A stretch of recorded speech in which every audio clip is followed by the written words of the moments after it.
Welcome to the third of this short series on how to create your own DIY containers ready for your next flower arrangement when you can go out and buy flowers.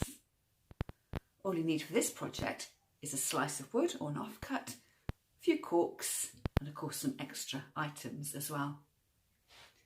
Put them together and you can create some plant risers, little platforms for your next flower arrangements. For this project you'll need some wood. Now I've been lucky enough that I've got these slices of silver birch that I got from my floristry wholesaler at Christmas time, but you may have some offcuts of wood around the house. I've got a bigger, chunkier piece here, perhaps an old tray or a chopping board, something like that. We're going to be creating little feet for these risers and I'm going to make mine using old corks. I like collecting them and I never seem to know what to do with them. But if you don't have corks, how about searching in your DIY stash and seeing whether you've got any wooden knobs from drawers or cupboards? I'll need to cut my cork to size. And to do this, I'm going to use a small hand saw. Possibly you could use a bread knife, but just be aware you may well blunt it. If you have one, a power drill would be really handy. I'm going to be using these 1.5-inch screws to fix my corks to the underside of my wooden boards. It's much easier that you can drill a guide hole.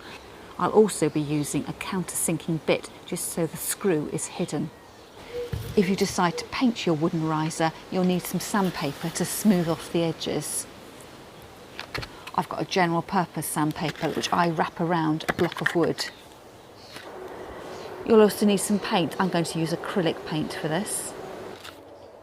And as a final decorative detail, I'm going to use some beads. If you have wooden beads, these would be great, but I've made these from a salt dough mix. So you need a bag of flour and some salt. I forgot to mention you need a screwdriver as well, and a ruler and a pencil.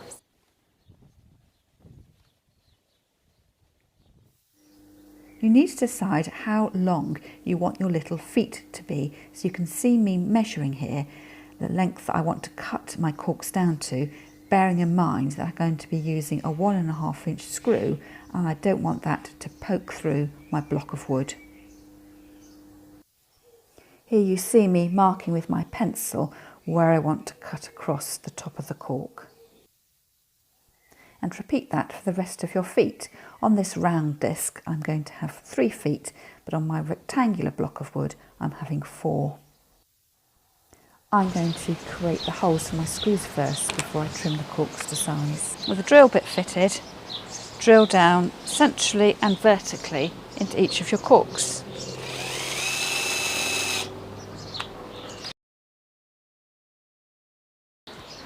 The next thing to do is change your drill bit. I've got a countersink drill bit here, and if you didn't have one of these you could just use a bigger bit. I'm going to use the point here and put that into my original hole. This will create a little dip which will hide my screw head. And measure against your screw head to make sure you've gone down far enough.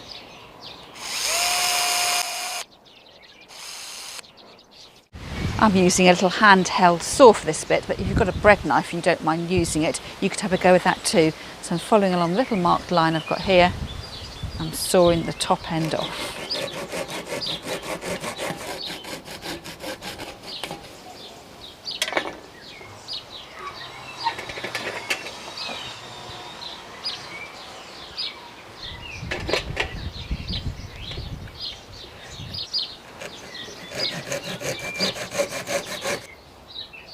And the next thing is to screw your screws part way into the corks using the guide hole that you've already made, just until they start to poke out the other side.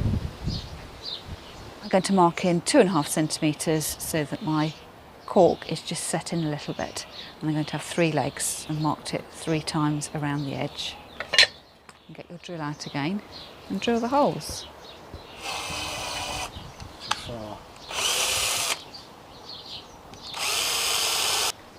And then when you've got the screw coming through, add that over your guide hole and fix in place.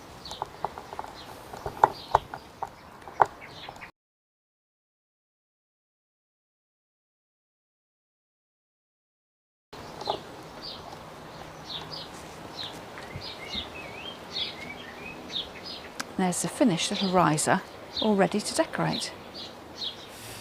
So having fixed your legs to your boards, this is one I did earlier with 4 feet at the bottom, and then my silver birch block with 3 feet at the end. It's now time to think about decorating them. I'm not going to paint this silver birch slice of wood because it looks so pretty as it is, but I am going to add some colour wash of white over my wooden plank here, and I have actually sanded it already using an electric sander. If you don't have an electric sander, wrap a piece of sandpaper around a wooden block and sand across. Smooth the surface and to take away any grit, and then wipe that down with a cloth. For my whitewashed effect, I'm going to use some acrylic paint. I'll squirt out into this little saucer. And I'm going to apply it using a cloth. Now, I've never done this before, but it's a technique I have seen other people using.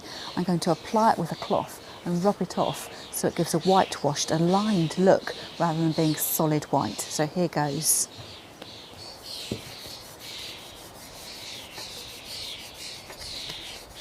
I'm working with the grain.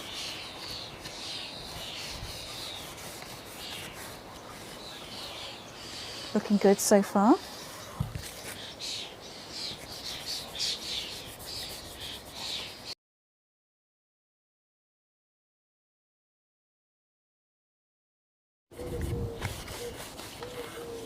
Now, I'm really pleased with the way that's looking. Hardly needed any paint at all. Now, to finish it off, I'm just going to go around these outer edges.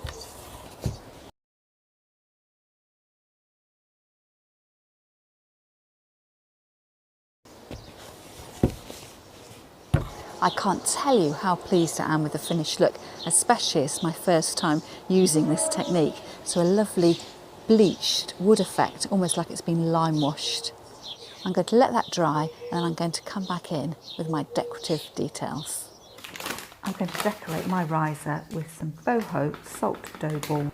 I'll leave the salt dough recipe in the show notes under this video. You'll need 250 grams of plain flour. And to that I'm adding 125 grams of salt.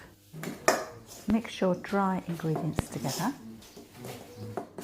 and then add 125 millilitres of water. Use your hands to bring your dough together. You may need to add a drop more water or a drop more flour. I let my dough rest in the fridge for about half an hour. Take a small piece of dough about the size of your thumbnail and then rub that into a ball using the palms of your hand. You're after a soft, smooth finish. To convert your dough ball into a bead, you'll need to pierce it with a kebab stick so you can thread a cord through it later on.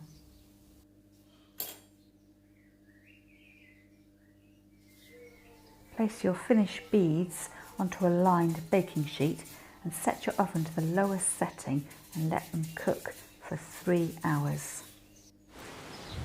While I'm waiting for my paint to dry, I'm going to make a little decorative detail for my rectangular riser, and for that I'm going to use some of the salt dough beads that I've made. I've got some cotton yarn here. You could use whatever you want, you just need to make sure that it will fit through the hole in your bead. You could use a really fine garden string, and you'll need a needle, so again making sure the needle will fit through the bead, but also you can thread it up. So I'm going to start by making a tassel and then add the beads onto it at the end. So I'm going to start by wrapping the yarn around my fingers. The more turns you do around your fingers, the thicker your tassel will become, and I'm going for a luxurious, abundant look. So I'm going to make mine quite chunky to go with the chunkiness of my beads. I think I'm probably going to stop there. I didn't count how many times I went round, but it is quite full. Cut off. Next thing to do is to cut off quite a generous amount of the yarn. I'm going to fold that in half to find the midpoint. Thread that through and thread these cut ends through that loop.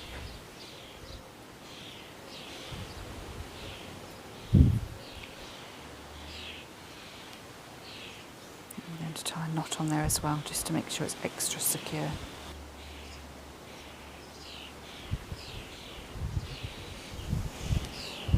And cut a smaller piece of yarn.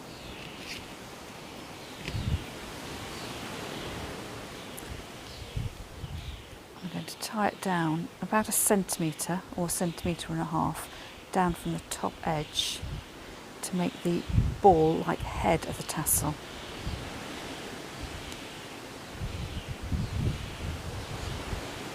Wrap it around a couple of times to make it secure,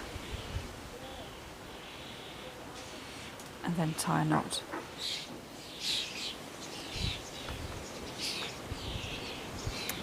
And when you've got that tied securely, come through, cut through all these looped ends.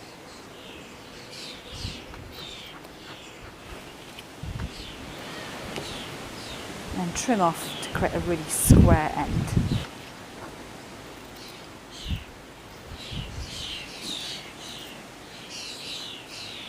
And there's your finished tassel. Having threaded my needle on one of the cords that I used to tie my tassel, I'm going to start threading my beads.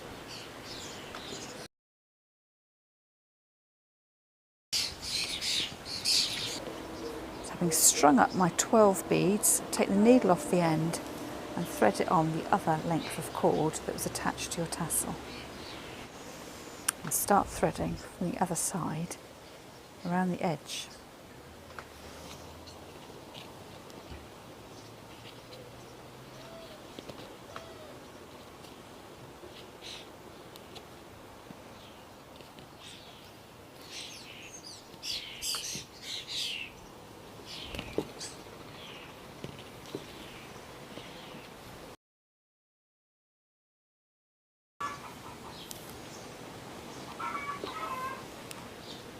Back to the beginning again.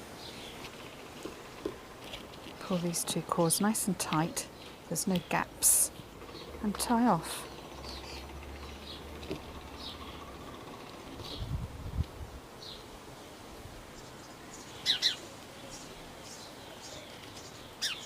And trim off the loose ends. There you've got a beautiful, chunky boho charm. For decoration, I'm going to add in a decal here saying fresh cut flowers, which I've printed using my Cricut machine. First thing I need to do is to rub the decal onto the transfer paper.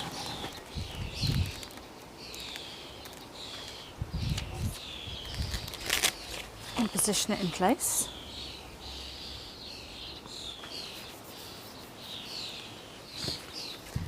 And then rub with a scraper over the top.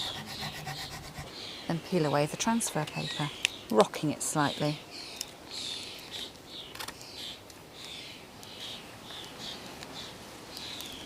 And now to add flowers. I'll do that in a moment. But to give you an idea of what the riser will look like, I've got an assortment of jam jars and small bottles I'm going to fill with flowers. And decorate with my boho charm. As you can see here, I've made another bead necklace. This time the tassel is slightly smaller and the beads are actually smaller too. That's so that it'll be in scale with my little silver birch riser here. So I've made the necklace big enough that it rests on top of the riser.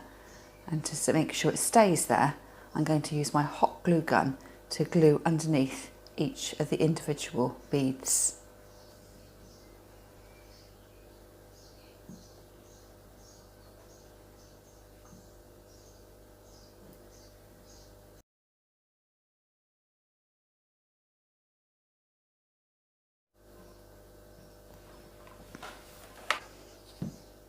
So they're all nice and secure now. They're not going to slide anywhere. And this will make a really good stand for a plant pot or jam jar flowers. I've got a pot plant here.